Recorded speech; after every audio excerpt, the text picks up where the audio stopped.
जय हिंद साथियों, स्वागत है आपको अपने यूट्यूब चैनल परीक्षा क्षेत्र में। मैं गौरव कुमार आज आपके लिए टॉपिक लेकर आया हूँ चक्रवृद्धि ब्याज और साधारण ब्याज से संबंधित। देखिएगा दोस्तों, चक्रवृद्धि ब्याज और साधारण ब्याज का टॉपिक ऐसा है कि ये हर एग्जाम में आएगा, ठीक है।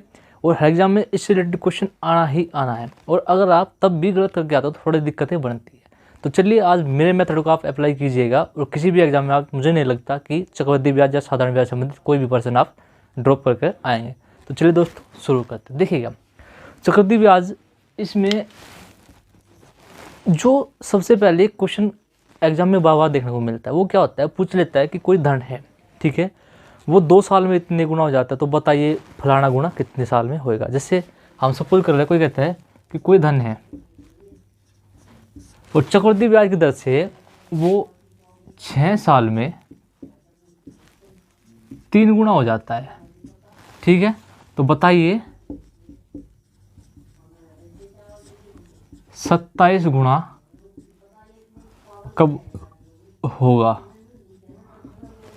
वगैरह वगैरह। इस तरीके से वो हमारे से क्वेश्चन पूछ लेता है, ठीक है। तो सबसे पहले इसका जो फॉर्मूला होता है वो होता है कि N2 बराबर N1 की पावर T2 अपॉन T1। अब इसके बारे में बात करते हैं कि ये N2 क्या है, N1 क्या है, T2 क्या है, T1 क्या है। जैसे ही वो आपको सवाल देगा तो आपको ध्यान रखना है, जो सबसे पहले समय देगा, जैसे क्लास में समय आप कुछ भी दे, 6 साल ये टाइम होता है, तो इसका मतलब ये T1 है। T1 मतलब पहले दिया समय। उसके बाद आता है 3 गुना, जहाँ ये गुणा शब्द जुड़ के आएगा, ठीक है, 3 गुना, 2 गुना, 4 गुना, इस तरीके से। तो ये हमारा क्या होगा, N1 का मान, मतलब गुणा शब्द जो होगा, ठीक है। आप आगे समझ चुके होंगे। T2 क्या होगा, ये कितने बताइए 27 गुना कब होगा, मतलब ये समय पूछ रहा है, तो T2 है दूसरी बार का समय, और N2 क्या हमारा, जो दूसरी बार गुणा दिया हुआ है, पहली बार ये था, दूसरी बार ये, तो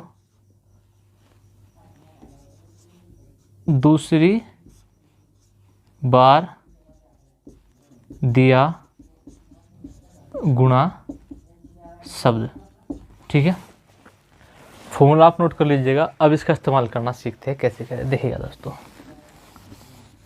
इसी क्वेश्चन को लेते हैं। कोई धन है, वो 6 साल में कितना हुआ है, 3 गुना है, तो बताइए 27 गुना कब होगा। तो हमें पता है कि T1 और ये क्या हमारा N1 और ये क्या हमारा N2, तो N2 की जगह लिखेंगे हम 27 गुना, मतलब जितने भी गुना दिया है, बराबर N1 का मान कितना है बताइएगा, ठीक है, 3 गुना, तो यहाँ पे रखेंगे हम 3। T2 का मान हमारे पास नहीं है, तो T2 को T1 का मान कितना है हमारा, 6 साल। अब इसको करेंगे कैसे दोस्तों, इस बेस को हम इसके इक्वल करेंगे। इक्वल कैसे करेंगे, इसको हम इसकी पावर में बढ़ाएंगे। कैसे, 3 की कितनी बार गुणा करेंगे, 3 3 9 3 27, मतलब अगर हम 3 की पावर 3 रख देते हैं तो हमारा 27 आएगा। अब देखते हैं, जो ये बेस है ये दोनों इक्वल है, तो जो इक्वल होता है उसको छोड़ देते, चाहे वो बेस में या फिर हमारा पावर में, उसको छोड़ देते हैं, बाकी को एक साथ ले लेते हैं। तो हम क्या रखेंगे, 3 बराबर T2 अपॉन 6, इसकी मल्टीप्लाई इसमें कर देंगे तो 6 या 18, मतलब T2 बराबर 18 वर्ष, मतलब वो धन 18 वर्ष में कितने गुना हो जाएगा, 27 गुना। ये हमारा क्वेश्चन है। इसको और सॉर्ट करना है आपको, क्या कर सकते, सीधा आप याद रख सकते हो। देखिएगा जो हमने काम यहाँ पे किया है, ठीक है, अगर उसने शब्द 3 गुना दिया हुआ है, ठीक है, तो हम क्या करेंगे, जो बाद में गुना दिया हुआ है उसका क्यूब रूट निकालते हैं। जैसे हमने 27 क्यूब रूट निकाला है 3, ठीक है। चलिए इसको थोड़ी देर में सुनते हैं, पहले 2 क्वेश्चन और देख लेते हैं। इसी के ऊपर अगर हम कहें कोई धन 4 साल में 2 गुना हो जाता है, तो बताइए 8 गुना कब होगा, ठीक है, 8 गुना कब होगा। तो फिर से वही प्रोसेस अपना, N2 का मान कितना है, देखिएगा 8 गुना, तो 8 बराबर N1 का मान कितना है, 2, T2 का मान हमें नहीं दिया है, ठीक है, और T1 का मान 4। क्या करेंगे, इसको 2 की फॉर्म में बनाएंगे, तो 2 की पावर 3 और 2 की पावर T2/4, ठीक है। T2/4। जो एक जैसा बेस है उसको छोड़ देंगे, बाकी क्या बचा हमारा T2 बराबर 4 की 3 मल्टीप्लाई करेंगे, 4 3 जा 12, मतलब 62 में गुणा हो जाएगा। ये हमारा चक्रवृद्धि ब्याज के लिए। दोस्तों ऐसे ही क्वेश्चन बन जाता हमारा साधारण ब्याज के लिए। वो कहेगा बताइए कोई धन 4 साल में 2 गुना हो जाता है, तो बताइए वो 8 गुना कब होगा, लेकिन साधारण ब्याज दर से। तो उसके लिए हम फॉर्मूला क्या इस्तेमाल करेंगे, N1 माइनस 1/T1 बराबर N2 माइनस 1/T2।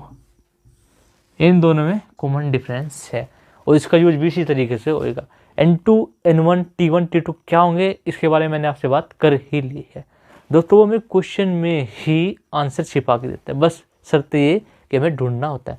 तो आप इन दोनों फॉर्मूलों को अच्छे से याद कर लीजिएगा, इनका यूज कीजिएगा, क्योंकि इस सवाल आपको परीक्षा में देखने को मिलेगा ही मिलेगा। चलिए दोस्तों अब अलग तरीके से बात कर लेते हैं। मोस्टली जो मेरा एक्सपीरियंस कहता है, क्योंकि मैं एग्जाम बहुत सारे दे चुका हूँ, वो क्या करता है एग्जामिनर हमारा 2 साल या फिर 4 साल के रिगार्डिंग क्वेश्चन हमारे से करेगा, 2 वर्ष या फिर 3 वर्ष, बशर्ते वो उसको तिमाही दे सकता है, छमाही दे सकता है और महीनों के हिसाब से भी दे सकता है। ठीक है, इनके हिसाब से तरीका एक ही है, चाहे कोई भी हो हम उसी को ही यूज करेंगे। तो देखते हैं, पहले बात करते हैं हम 2 वर्ष के लिए। ठीक है, कि अगर उसने सवाल में कहीं भी 2 वर्ष का जिक्र किया हो, बशर्ते वो कैसे भी हो सकता है। जैसे मान के चलो वो 1 साल बोल रहा है, लेकिन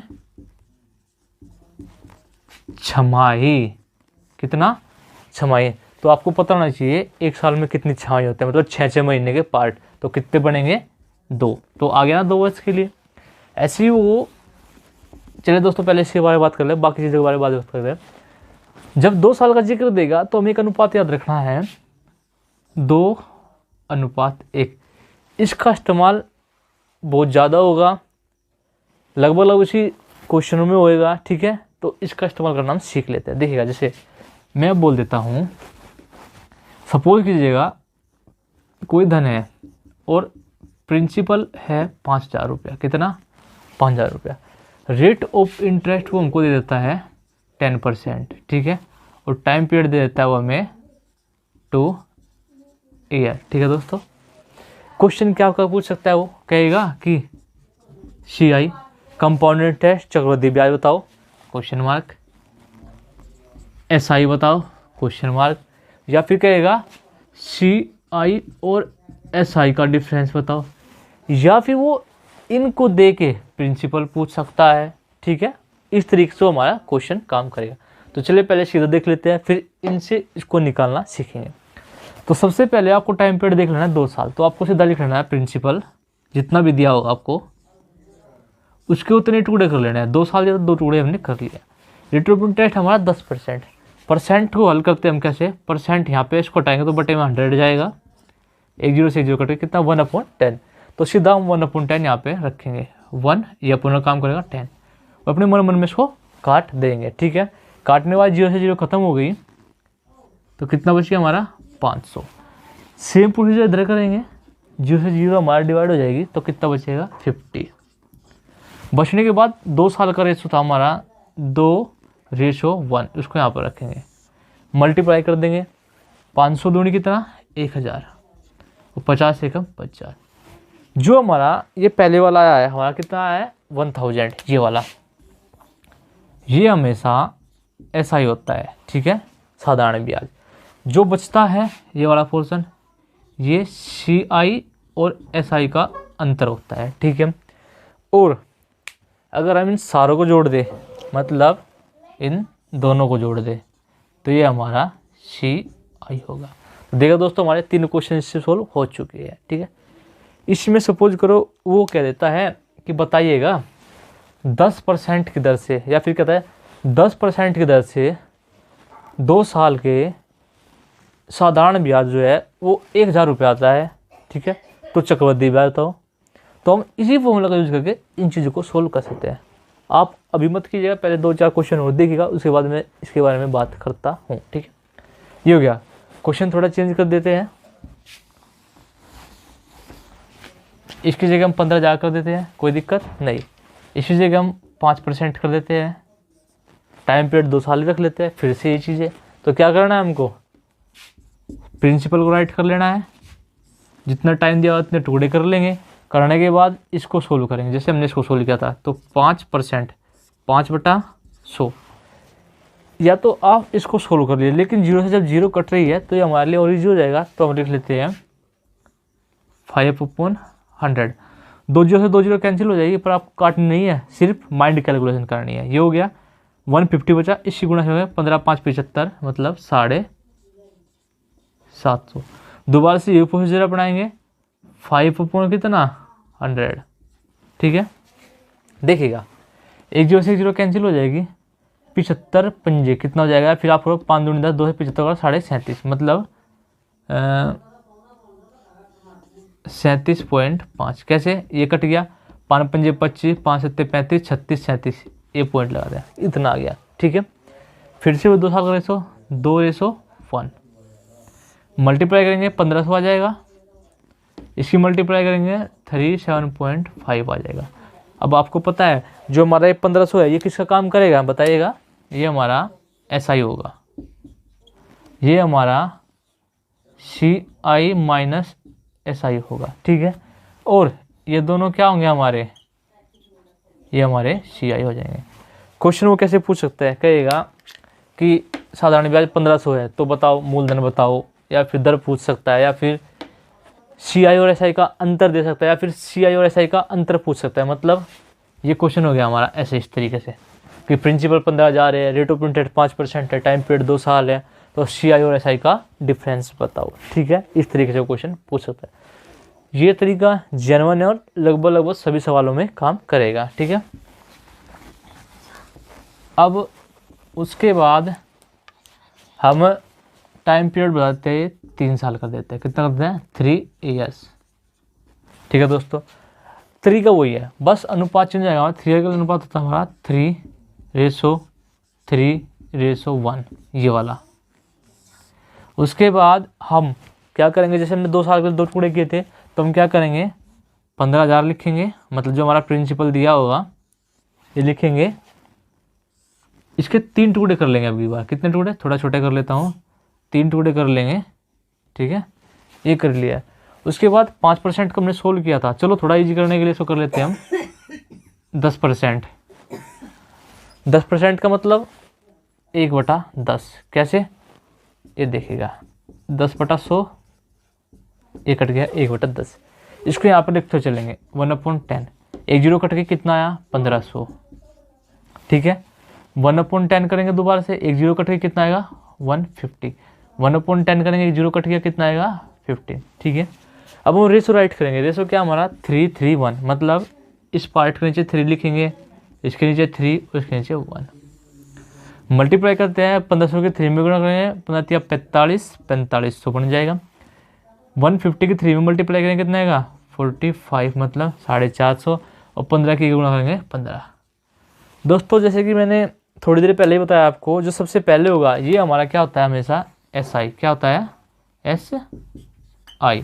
ठीक है, जो बचा हुआ होगा ये वाला पोर्शन, इसको बोलेंगे हम CI और SI का डिफरेंस। ठीक है, और जो हमारा इन दोनों पोर्शन को हम ऐड करेंगे, इन दोनों का मतलब इन दो से है CI और SI से, ये हमारा हो जाएगा CI।